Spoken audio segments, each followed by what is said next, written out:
Hi, my name is Aditi Loveridge. I am a speaker and advocate. I create space to have difficult and honest conversation around pregnancy and infant loss.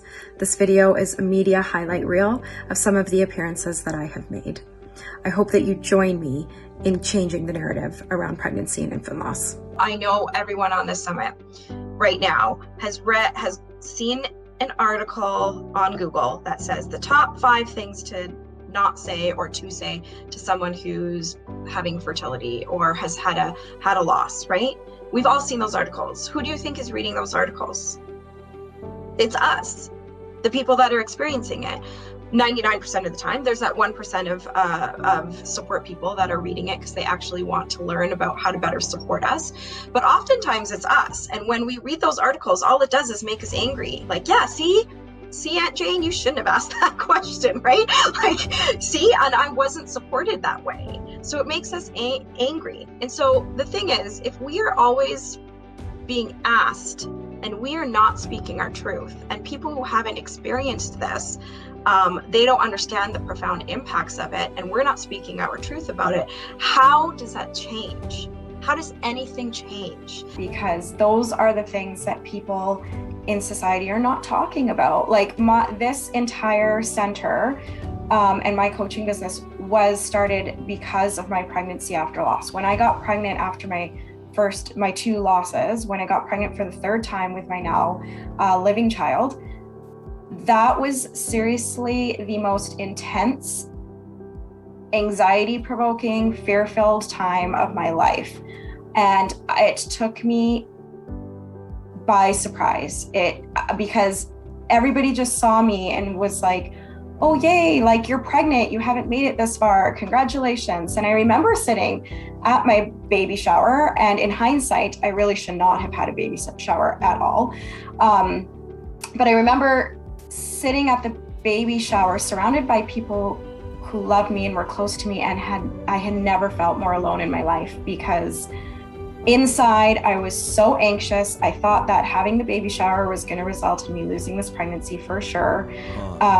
And I became so disconnected from my pregnancy that it ended up trickling into my postpartum, and I had severe postpartum anxiety. Because when we experience loss, we then filter we have a lens of loss, and everything gets filtered through that lens of loss. We no longer can be that person that is like, it doesn't happen, because it does happen. And it's terrifying. And it still stays with me. My child is 8 years old, and when he gets sick or when there's something that happens, COVID, let's say, right? When you've been that 1%, right? When you've had complications, like ectopic pregnancy is super rare statistically, but it happened to me. You start to think of things so differently. And that's what I mean by these impacts stay with you forever on your parenting journey. As a woman of color and having experienced the systemic racism. I almost died with my ectopic pregnancy due to medical mismanagement based on the color of my skin. And that really impacted how I navigated that journey after. And then when I was looking for support, there was no spaces that represented me. There was spaces that did not identify the intersections that the color of my skin had with my loss. We know that marginalized people do experience medical mismanagement, and that's going to complicate their healing and their grief recovery journey. And so when I moved through that space, there was nothing. So there was things, I shouldn't say there was nothing. There were things available, but they separated my pregnancy and infant loss and didn't actually intersect the two, how they were very much related and complicated things further for me. Is that I think the stigma is mostly around the impacts on our mental health when we experience pregnancy and infant loss. Society still does not acknowledge pregnancy and infant loss as a tangible, meaningful loss. It's like, well, how can you mourn somebody that you didn't, quote unquote, get to meet or build a relationship with? And so I think when we experience pregnancy and infant loss, and we are experiencing grief, and we are being impacted, like our mental health is being impacted, then we really feel like there's something wrong with us, because the messaging that's out there is, it's been 3 months, like you should be good, or just try again, you're fine. You can get pregnant, or you have other children, you're fine.